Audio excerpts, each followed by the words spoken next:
Nothing. I was just trying to get your attention. Yeah, you talk quieter. It's one of those stupid classroom management tricks. I'm sure Relay probably has it trademarked by now. Oh wait, welcome to the Civil Rights Reclaiming the Narrative panel. Okay? Moderated by your white man, Tim Slecker. Okay? We got all the diversity right. Hey, that's right. Gotta have a diverse panel. Hey, this is one of those things, we talk about this, it's been a long time coming, and Sam, who used to always come and be a part of our talk, Sam Anderson, I was blocking on his last name, talked about the issue of rights, and he talked about education as a human right and a civil right, you know, putting that down there and thinking about, well, what does that mean? You know, what does it mean when you say something is your civil right? Okay? What does that elevate then the purpose of education? What does it elevate us to do as citizens to make sure that certain or all, or making sure that when things aren't going, that we make adjustments, okay? There's a lot there, so we've got a great panel. I'm going to let them introduce themselves, let them talk, and once they're done, then I'll start doing that moderating thing. Okay? Denisha. Hi again, everyone. My name is Denisha Jones, and reason why I wanted to be on this panel is because I worked with Sam at the last two UOOs a lot, and we talked about education as this human right, not a civil right. And so as I witnessed what I call the co-optation of the civil rights movement by education reformers, I think it's really important that we don't claim education as a civil right, because it is a human right. And civil rights are rights that can be taken away from you. They're rights that are given to you and they can be denied to you, and human rights are not. And so, and I think there's a strong intention behind what they're doing by saying education is a new civil right, is to code and hide the real, what their programs are all about, right? So then we're led to believe that charters are going to save black communities, and Teach for America is going to save black education. You know, that's all around this narrative is education as a civil right. So I think part of what we need to do is attack that on its face and explain to people why it's being done and then what we can do about it. Yesterday, Denisha had mentioned that when you look at this total 360 of what's going on here, and you look at the violations that are occurring, you have to begin to look a little bit past just the fact that this is occurring to particular groups per se. When you look at the, the whole civil and human rights issues, when you look at the groups that are known civil rights organizations, like the NAAC, like LULAC, like the Urban League, when you look and you discover that most of them have signed on to ESSA, they've signed on to the fact that we now have to have, once again, the mandated state testing in reading and math, and they've encouraged it, supported it, embraced it, the whole nine. And you have to begin to ask, why are they doing that? So when you look at closely at the reasons it's being done, it's because, of course, they feel that particular groups have always been targeted with lower standards when it comes to the education they receive, when it comes to the educators that stand before these kids, when it comes to the resources, etc. We're on a tax-based system in most of our states. And we know that according to the neighborhood in which people live in, the lower the resources they have to work with because of the tax base. So anyway, they feel this is the great equalizer to administer these tests. But what they didn't understand completely, I don't think, is that not only do you have that test, that annual testing, now you have the computer-based education as well. And I don't think they've completely signed on to that. They have to understand the implications of that. They have to understand, I think, there are violations in that a lot of this implementation is going on into communities of people of color, along with your more impoverished. Maine, when you think of Maine, why it's in Maine, Maine is one of those states that suffered as a result of outsourcing. Maine is a state that is dealing with tremendous social problems that they didn't have before when you're talking about heroin usage, etc. So poverty is a major issue as well as race when it comes to who is being sold this particular type of education that violates how the brain works and functions in terms of learning and development, because it pushes the benchmark instruction. It doesn't build schema. It doesn't provide rich experience. It retards socialization skills. It also has been moved in terms of the Wi-Fi connection. It also has been moved from the possible list for carcinogenic issues to the probable list in regards to carcinogenic issues. There are issues with the anatomy of the eye and young learners.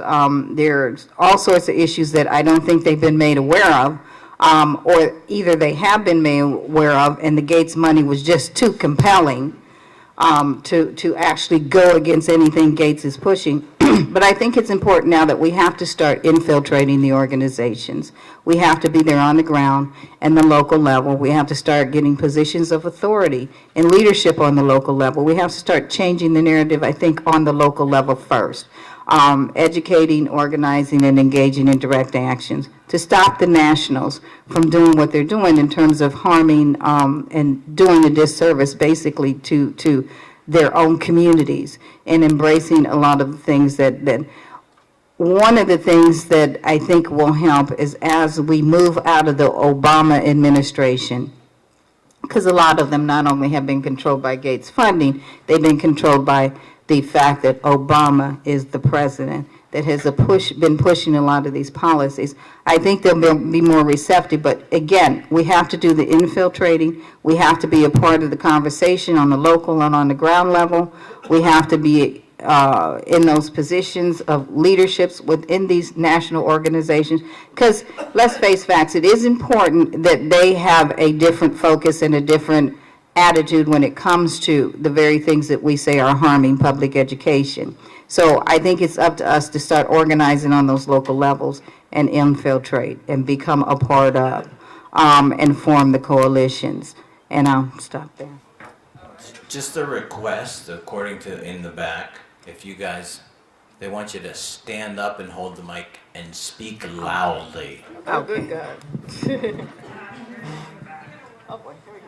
Am I be the first one because we're short? Oh, it's good. Yeah, you are. It's because I'm short? Yeah. Is that what you said? All right, my name is Aixa Rodriguez at Bronx Educators United for Justice, and I love that you gave me this introduction about local organizing, because that's no more local than this. Fact is, I'm an ESL teacher, so language is obviously what I focus on. The biggest issue about claiming back the narrative is this whole misuse of language, or actually purposeful use, rhetorical use of language to confuse things by actually taking the mantle of civil rights and twisting everything and making it such that they have controlled our curriculum, controlled how we deliver it, controlled everything from Engage and Rage New York, and narrowing everything that we teach. We no longer teach full books. And making the teacher who is conscientious and understands what she just said, schema, and wants to actually teach a whole entire book, doesn't want to reinforce any stereotypes, puts those teachers in a bad situation. We become automatically the rebel. I personally think part of reclaiming this is actually to accept that label of rebel and take it on as a mantle, because there should be no sacred cows. NAACP, LULAC, lo que sea, it doesn't matter. These people should not be sacred cows, because those are just as corruptible. We're all human. We're just as corruptible. I needed to face the fact a long time ago that when I chose to become an ESL teacher, I will always be teaching to poor, immigrant, refugee students who look completely different than the standard idea of what an American is. But my job was to help them become American. And what's happening now with testocracy and using the idea of test as if test equals civil rights, and people feel afraid to push back against things. People feel afraid to discuss things because they were taught, I guess, not to push against certain things, to kind of like go along with the flow. So when I have half of my class Muslim children and there's Islamophobia and harassment and bullying in my classroom, and I have to deal with, I'll give you an example, a principal who doesn't want to even address the issue because it's so touchy. It's a problem. But this is a civil rights league. They're supposed to get their education. They shouldn't be harassed. There's lots of things that are happening there, but the language that there's being used is to cloud things, is to confuse things, is to throw people off. And when you teach English language learners, you have to teach them nuance and depth. They have to understand the second and third meaning of things.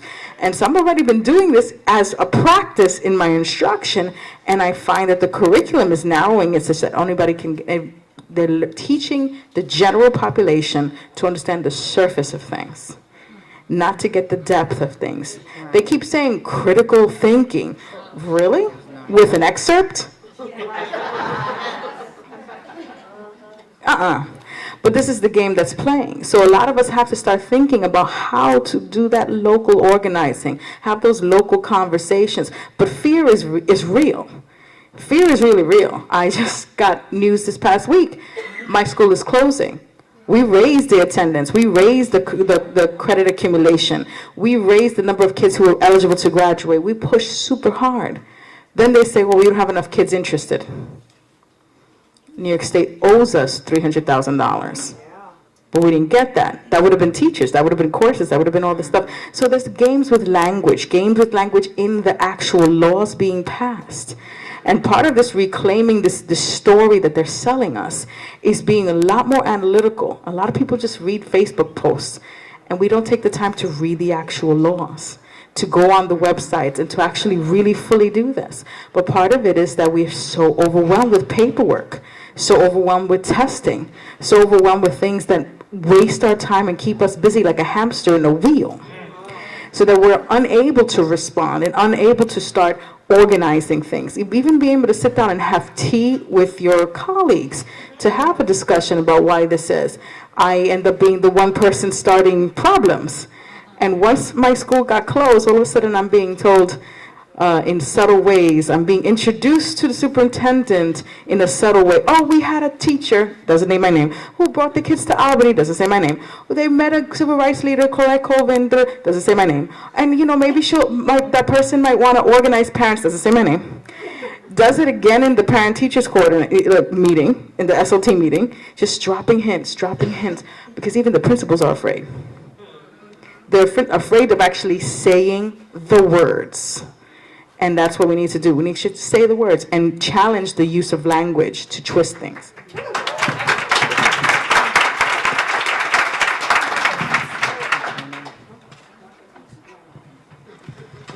Hi, everyone. My name is Miriam Harris, and I work at Youth Build Philadelphia as a community project coordinator. My background, less in education and more in community building, is I'm from Baltimore, Maryland. And in middle and high school, I was a part of a nonprofit organization called the Youth Dreamers. So what we did was we raised $350,000 to start a youth center in our neighborhood to run after school programming and sort of get, children off the street. And what I didn't realize while I spent all these years doing all these work with other children and, our wonderful board of directors and all of our support and things like that was that those children that I was working to get off the street, I was one. Quite frankly, I was one of those children, what you think about when you talk about, they call them now opportunity youth, right? They've dropped the term at risk. They've dropped the term inner city. Now opportunity youth, you never really think of yourself as one when you're doing the work.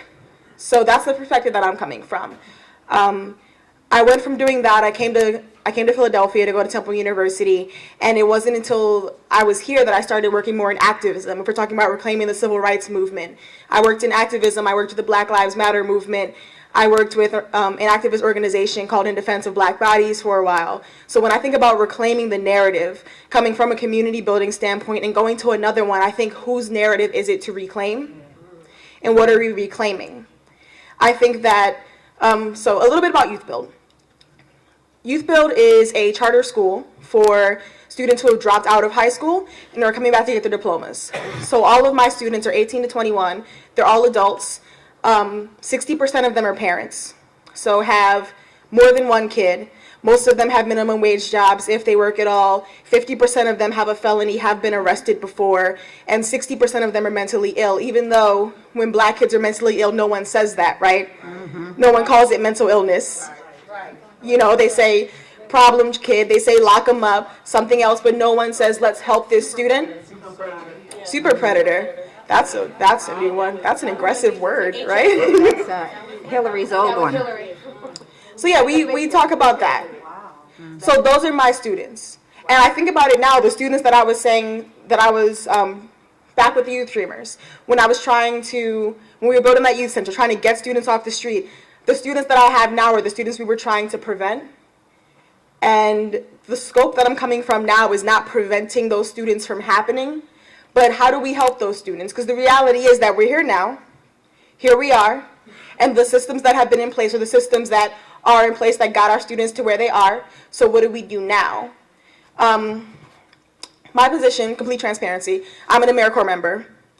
And in this position, my team, other AmeriCorps members, lots of white people, lots of white kids who, I went to this and that state, I'm from middle America, I did this, I did that, and have zero investment, actual investment in our students. And I don't mean showing up every day, like yell at Daquan for not wearing his shirt and, tutor after school. I don't mean that. That's not investment.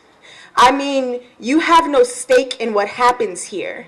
Because no matter what happens here, when your 2-year term is up, you go off to that better school, you get that job offer, because you came and you helped some brown kids for 2 years. So when I think about reclaiming the narrative, whose narrative is it to reclaim and what are we doing? Programs like that, you bring somebody else in to teach your students about someone else. We never teach our students about ourselves. Exactly. I was never taught about myself as a student. I'm going to make an assumption and say I'm probably the youngest person on this panel. But I was not taught about myself. Not a hard thing to do. I'm going to be honest. I didn't know anything about, and not Black history, African American history, not Black History Month stuff. No, actual, Prima Alpha, Afrocentrism, until I got to college. And I think about that. How ridiculous is it that we keep our students from themselves, from really knowing themselves until they get to college? And how many of our students even make it there? So that's sort of the scope that I'm coming from when I talk about reclaiming the narrative.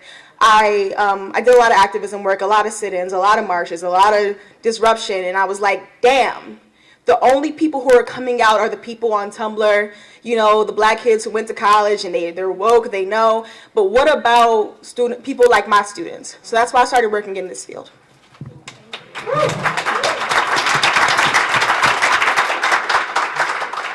How you follow that? Damn. I will say this. Kathy Carruth, the scholar, talks about the fact that wounds produce narratives. And I want to be very clear about what I mean by that. Mm-hmm. Narratives come from injuries. And sometimes those injuries are so deep that the stories that we tell grow out of our inability to get people to understand that we have experienced trauma. In the public schools, presently, we have young people like Miriam who've experienced trauma, and they've been trying to share that, and no one's been listening because from the other side, we're getting the narrative that Rosa sat so Martin could walk, so Obama could run, so Rubio could charter. Hell no.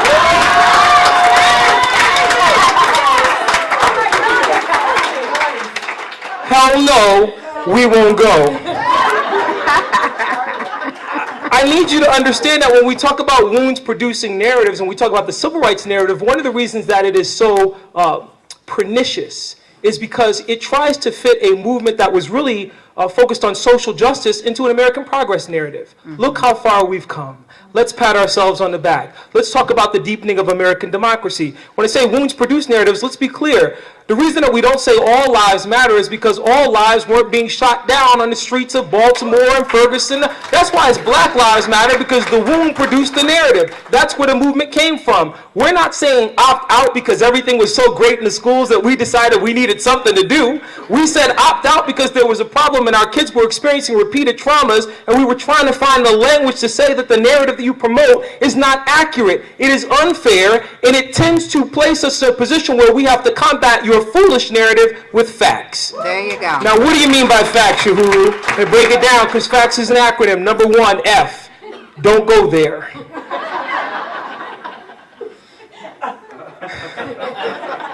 Your narrative. Look, F, facts. We need to collect data. We need to do what they did, Louis Brandeis did in Mueller versus Oregon. We need to do what Thurgood Marshall did in Brown versus Board of Education. We need to collect sociological data to show the way in which these tests and these corporate education reforms are hurting our students. We need to do that in a way that we can challenge in federal court, that we can make the case, that we're able to come to the table and say, we want to prove to you tangibly how what you do is not only unconstitutional, immoral, and undemocratic, but it actually has real tangible damages that we can point to. Number two, we need to assemble, and then we really need to counter-assault. Now, I use that, and I realize that's strong language, but part of my problem is everybody talks about teachers, the assault on teachers' unions. That's terrorism, what they're doing to us. That's terror. They act like we're ISIL. We're out here. No, I'm serious about that. I hope you don't take offense, but you need to go home and write it down. They act like we're terrorists, and we're out here trying to promote and ensure the safety of our students. Now, you can poison the water in Flint, Governor Snyder, and everybody acts like you didn't do it. But if you go up and say that I'm trying to protect school children and I'm having a conversation with parents about opting out because I believe that this test is unethical, and then people look at you like, then you're basically making the case that somehow we're doing something that's immoral, that's unfair, and that's not true. See, we need to challenge. And by that I mean, and those challenges are big and small. Those challenges come in the form of what Katie Osgood talked about in the previous panel, and that means just stepping up and teachers taking the opportunity whenever we can to educate people about what is happening in the schools.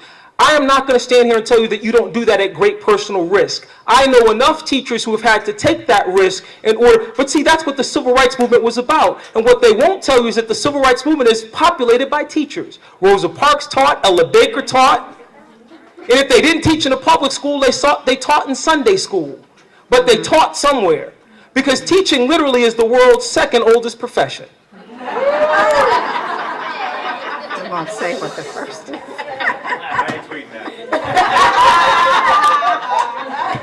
Last but not least, we need to talk. Because Ruth Conniff talked about this in the previous session. One of the reasons the civil rights movement was so effective, you got a student nonviolent coordinating committee, and we need to reinvent that for teachers and students and parents in the 21st century, is that when you had a victory in Texas, it could be replicated in Baltimore, it could be replicated in New York, it could be replicated in Boston, because you were able to say, these sit-outs brought the city of Greensboro to its knees. And so now in Raleigh, they're concerned that we'll sit out in Raleigh, so they'll desegregate the lunch counters because they don't want us showing up in Raleigh. Maybe we need to pick a community. Ha ha, Stephen. Maybe we need to pick some place, and maybe we need to, now, some of you just saw me the Black Panther documentary. When the Black Panthers called all their chapters back to Oakland, that's what they were trying to do. They said, let's take over one American city. Because if the Panthers take over Oakland, then that, So if we were to pick one community and have a victory in one community, maybe we'll watch the dominoes fall. Because that's about challenging the narrative is saying that we will fight back. Hell no, Cuomo, we won't go. Thank you.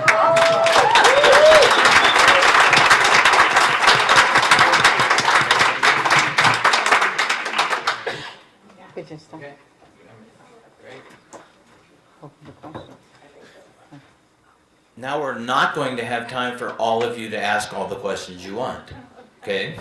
But let's just start. What a panel, where do you go with? I know people got there, but firsthand I see. And I can't see, so I don't know. In the pink. No. I have to say this, because every time I come to these kinds of sessions, it's always killing me. I have consistently, in Buffalo, I have consistently been the person in the room who says, why the hell do we never have a conversation about our kids that have mental illness? We never have a conversation about our kids that are homeless. And when we're dealing with civil rights issues when it comes to kids, those are the kids that get hidden in the corners, they get hidden.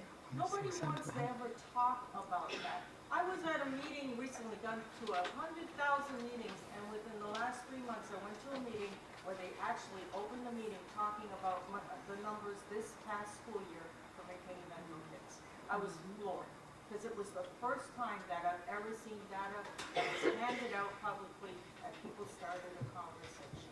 But I think what I'm trying to say is that when you're dealing with these issues, there is a broader spectrum that we need to include. It has to be inclusive, because there is a group of kids that we never have in the conversation. We never talk about them, but they're real and they're there. one of the things I want to say to that is not only do we have to have that conversation about that particular group, we need to have the conversation about how policy is creating mental illness in these children at this point in time. That's one of the big things that's happening. And for the first time this past week, I used to try and get this conversation going, why can't we do this? For the first time this week, we are now gathering together in the state of Florida to get people that are willing to file the civil rights complaints that they are forcing educators to engage in child abuse, which we're supposed to report.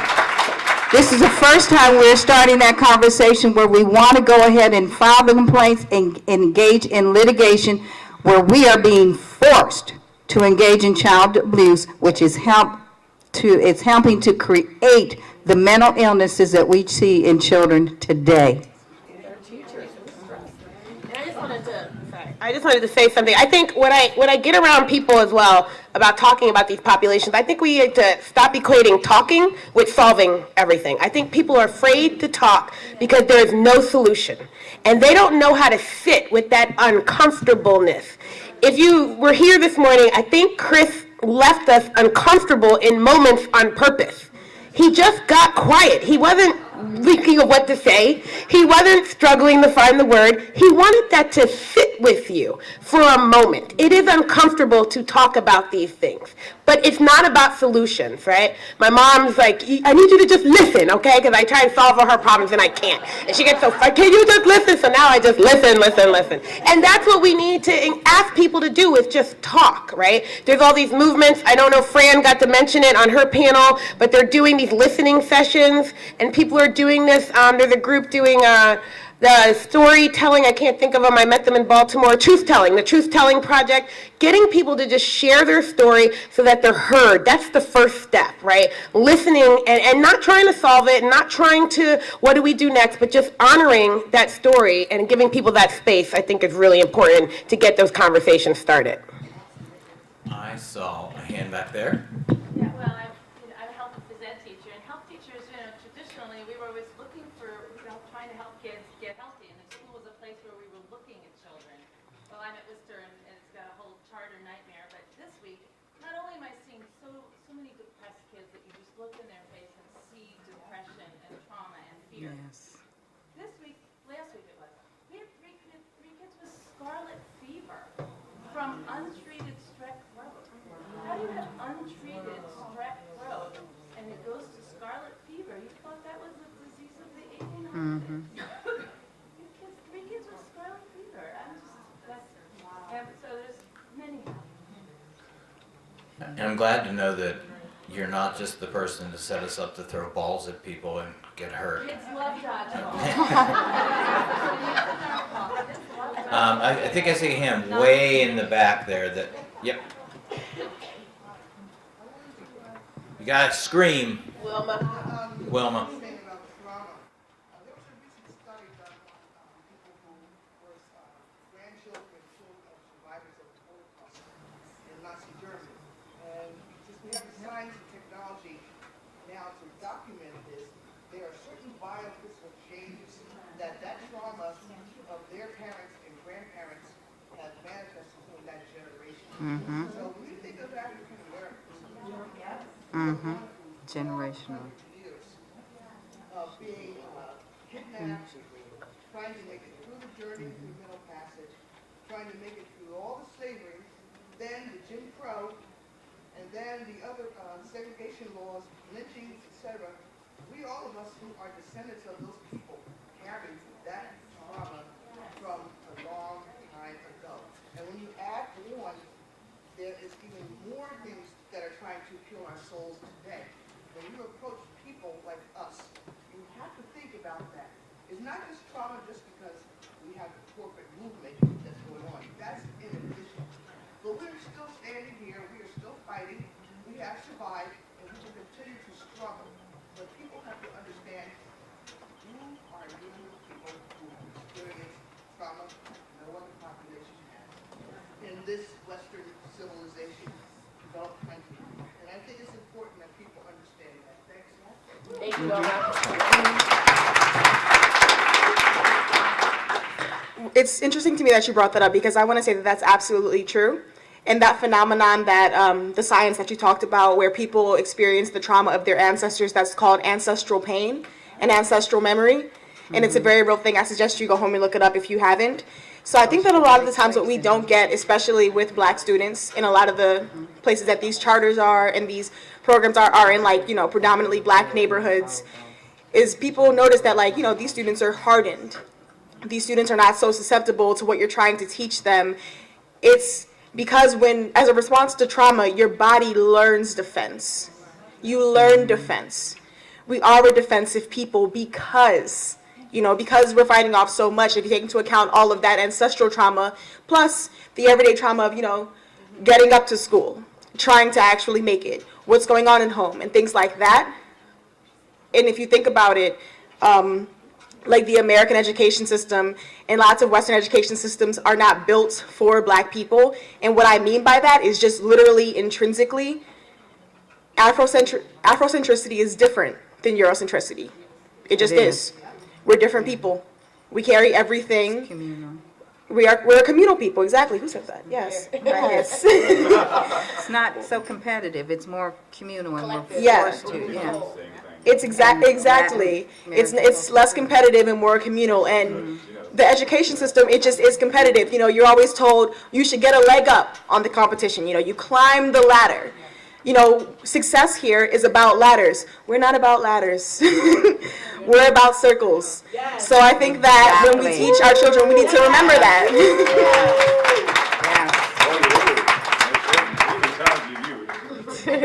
Wow. If you have your cell phones, there is a website, the Institute for Children, Poverty, and Homelessness, icphusa.org, and you can click on publications and you can get a lovely thing if you're looking at New York in particular, but it can inform your conversations. There's lots of publications that they've been doing, and in particular, we use this in my classroom to teach. If you click on publications, it should be the Atlas of Student Homelessness in New York City. So you should be going to www.icphusa.org, and they have a link for publications. And I use this. What happened? It's under reports. Awesome. Yeah, under the publications, it's a book that I got, and it's the Atlas of Student Homelessness in New York City. I use this for my social justice class.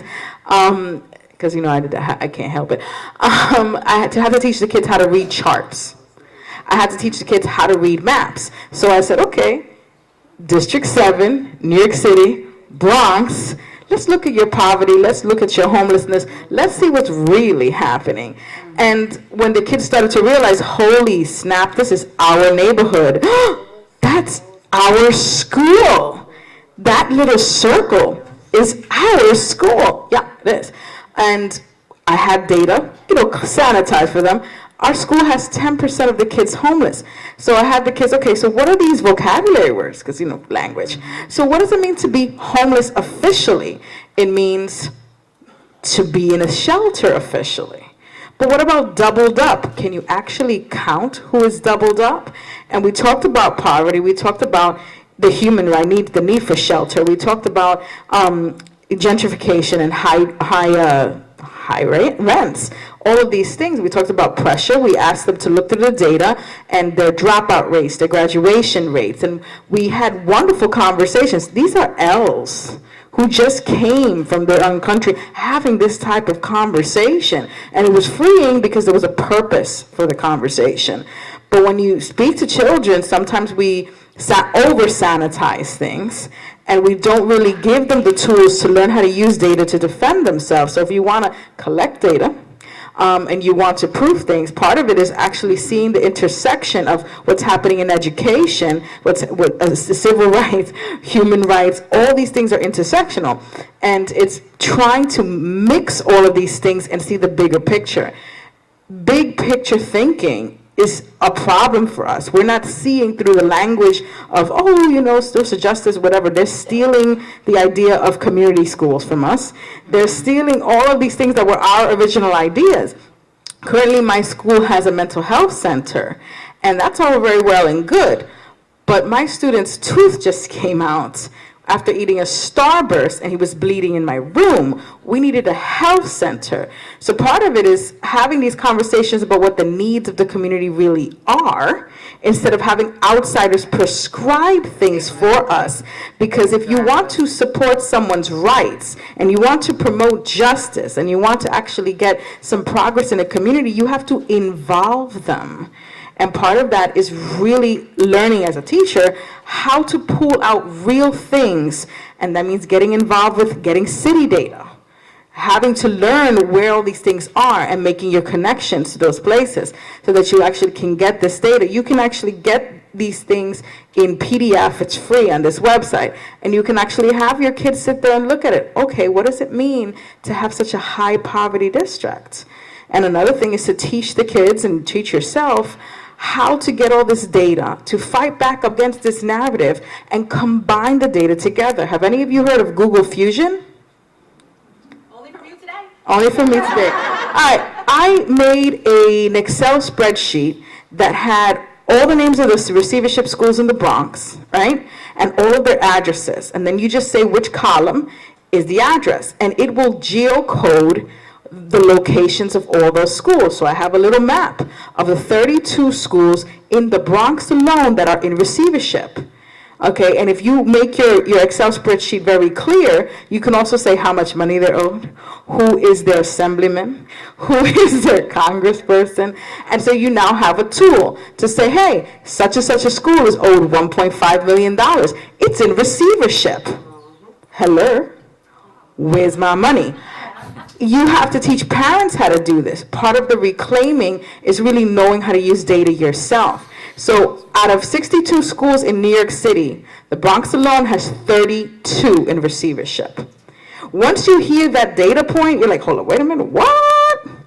Because there's 144 in New York State, 32 in the Bronx, and Buffalo only has 25, not to compete.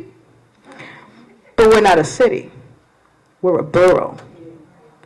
Okay, and then when you look at the map, I looked at it and I had a face like, why? It's concentrated in certain areas. So I pulled out the data, pulled out the maps. Hold up, wait a minute. Where is the homelessness? Where are all of those receiverships located? Hold up, wait a minute. Aren't they going to build waterfront condos in Port Morris? Where's that located? Exactly the same location. Where did they just start fixing that park? St. Mary's Park. They just knocked down the little mini basketball park, and they're fixing it.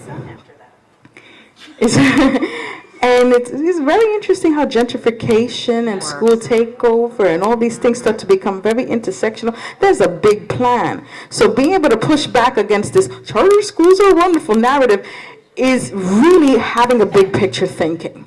You have to gather this. Let me add one thing to her before, because I got to say this. But beware the people who bring the message. Now, this is going to be very unpopular, but oh well, what the hell. So if you don't like it, live with it. But at the end of the day, we gave Obama a Nobel Peace Prize before he even made any attempt to dismantle Guantanamo Bay. John King is now our... see, now Marco Rubio can stand there, though. The Republican Party is the party of diversity. Melissa Harris Perry just lost her show. You want to know why? Because you don't need any more endorsed black spokesperson in the age where you don't have a black president. So the age of the Melissa Harris Perry show and all the black talking heads and all the brown talking heads, that's over if we usher in the new age of Donald Trump. We have to start holding people accountable for their views. Black faces in high places is no longer an acceptable model for success. I don't care, and it needs to be said. I told you it's unpopular because people love them some Obama. It ain't done much. People wait for him to come back. They're like, wait till he dies and comes back as a ghost. Then he'll do some stuff. People will defend him. I'm not opposed to the president. I have nothing against the president. I'm just being honest that we play this game continually with people of color and we are continually disappointed. And we turn around because we say, we're not going to hold him accountable. Wait for the next guy. Give him another year. He just got in the office. We need to, take some time. What I'm saying is, if you step up to the plate and you are the person in charge, we're going to put weight on you and we're going to hold you accountable. Black, brown, boogie down. We're going to put weight on you and we're going to hold you accountable. And the last thing I'll say about that, and I think this is very critical, because they're doing it with Hillary now. You can wear your gender on your sleeve. You can wear your race on your sleeve. What I want to know is, where were you In those moments, where were you? Because we can, in the same way we can get this data that Aixa is talking about, if you can't talk to people, if you can't share it, you can have all the data in the world. So it's really money and speech that are the great equalizers. And I'll take speech any day. Because a powerful orator, or somebody put their arm around you and say, I just want to help you out here and point some things out, is probably our best defense in this fight, because the vast majority of people, not deliberately or just woefully ignorant about the forces that are arrayed against us. And all they see are the images. Michelle Rhee is Asian. John King is mixed. They're like me. And that's part of the problem. Still have a question in the back? I'm looking. Singer has. Okay, Stephen. I just wanted to start by thanking the panel. I thought this conversation is so important, and I also want to thank the organizers of the conference so far to make this issue so central to what we've been talking about, because it is so central. You cannot talk about corporate education reform without talking about human rights, and I think it's very important and very telling that we've made this in the setting here. My question for the panel is this. It being as central as it is, as I'm sure many of us here, maybe all of us know, whenever you try to talk to someone outside of our, group about this, the first thing you want to get, the first thing you get is that intersectionalism of, well, what are you talking about? There's no race problem. There's no, civil rights aren't being violated. You're crazy because you're even talking about it. It doesn't even exist. So how do we get people to admit, the truth of what's happening so that we can get any kind of a solution? Because until we do that, we're never going to reach any kind of solution in terms of this or so many other problems with our country. Ceresta. I think that Yohuru was right, and Aixa, when you get the data and show them what it really says. One of the things on the opt-out agenda for forthcoming as we proceed on is to collect the real data that needs to be collected and put it out there so people see it in reality. When I talk about infiltrating these so-called civil rights organizations, it's more like disrupting and interrupting their meetings, going there with the truth of what's really going on, making sure that the people that are there that are part of the organization. I'm fighting T. Willard Fair, who is the president of the Urban League right now. They had the Urban League's national convention in Florida this past 2/15 during the summer in July. I disrupted. I went in, I didn't register, I didn't have the right to be there, I didn't pay the fee, I didn't do any of that. But I went in there and I sat in a particular targeted gab session that had a panel. It had one of the architects of Common Core, David Coleman's right-hand partner. She served as the superintendent, the state superintendent of Washington, D.C. Public Schools. Why they needed a state superintendent, I don't know, when nobody's acknowledging statehood for them. But anyway, I challenged her with the whole Common Core process, etc. And what came out of it, one of the people that was sitting on the panel with her said it's all about money and profit. And she looked stupid at the end of the day. John Jackson was there from Shop Foundation. He walked up to me afterwards and said, thank you for putting that out there. We have to disrupt. We have to go where they are. And we have to share with them the truth. And we have to fight to get the so-called leaders in the civil rights organization to know the real narrative. And I think when we go with the real numbers and the real stories, with the real narratives, something is going to concede. Something's going to change. But as long as we said, I remember I had this conversation with Morna. She's not here, bless her heart.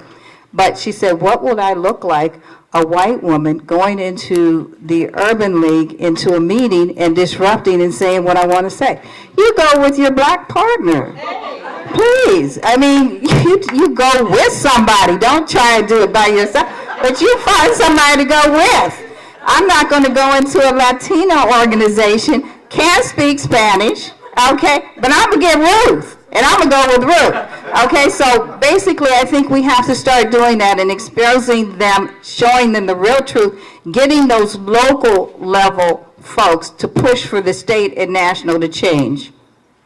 I just want wanted to add something. I know we're about to run out of time, and I don't want to cut into our evening keynote, but I did want to add to that, Stephen, because I do face that all the time. And I think one of the things we need to do is kind of tell the success stories, right? You know, like I love hearing about Baltimore Algebra Project and Ustreamers and other groups, because those are success stories. And so when people come to me and say, why do I need cultural competence training? Because look what happens when you get it. Look what happens to your students, right? We as researchers and academics have to put out the statistics on the success of ethnic studies and cultural relevancy in these programs, because we're always saying what we don't want, but if we don't tell people what's working and what does work and what we know works, then they're not going to buy in. So whenever you have the opportunity to showcase student groups, youth groups that are doing good things in Bronx, in the communities, they need to be front and center at these conferences, at these events, so that it shows that what we're arguing for is important on that level. And I think that's how you start showing people, well, look at all the good that's coming out of it. Right now at Stanford, they're coming out with research on ethnic studies, while at the same time, another group in California,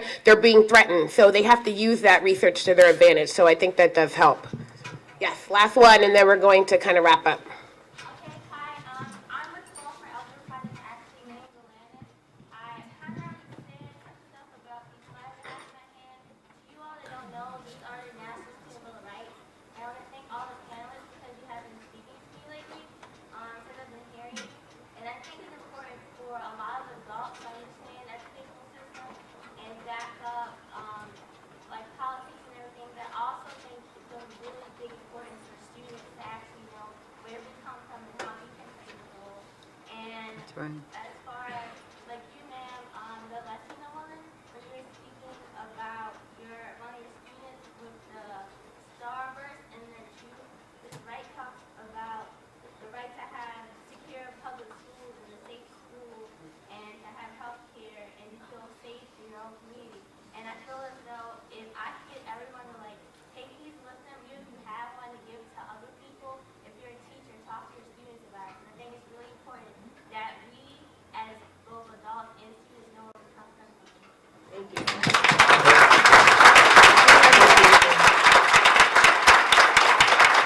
As the moderator, I'm going to exercise my great power. Ruthie. I just wanted to make a comment. I feel that it's so important as you talked and discussed about trauma. And I feel like people don't realize the validity and the fact or the truth that trauma makes you numb. And so many people are walking around here numb in our profession that when you go to try to speak to them, they don't want to hear you because they've already shut down. And they need to know from us that it's okay to sit with uncomfortable emotions and that you are entitled to that, because when you've been so disenfranchised, you've been so dispossessed, they don't trust your professional judgment. That's, I mean, how can we tolerate it? So I think once we do exactly what we're doing here, getting organized, galvanizing, getting the word out. When we came with Ceresta, then I brought Deb, you know, everybody bring one person next time you come out.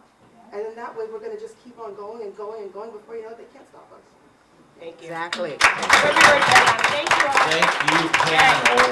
You want to close? No, I was just going to say, please don't leave. We have an excellent keynote to end the night on that I know is going to just really inspire us. So just sit tight for one more hour, and we're going to get started. Thank you. Thank you, everybody. Michael's going to do her. You were on my page to add stuff. That's my stuff. To add your stuff? Weren't you? No, you want me to put stuff context?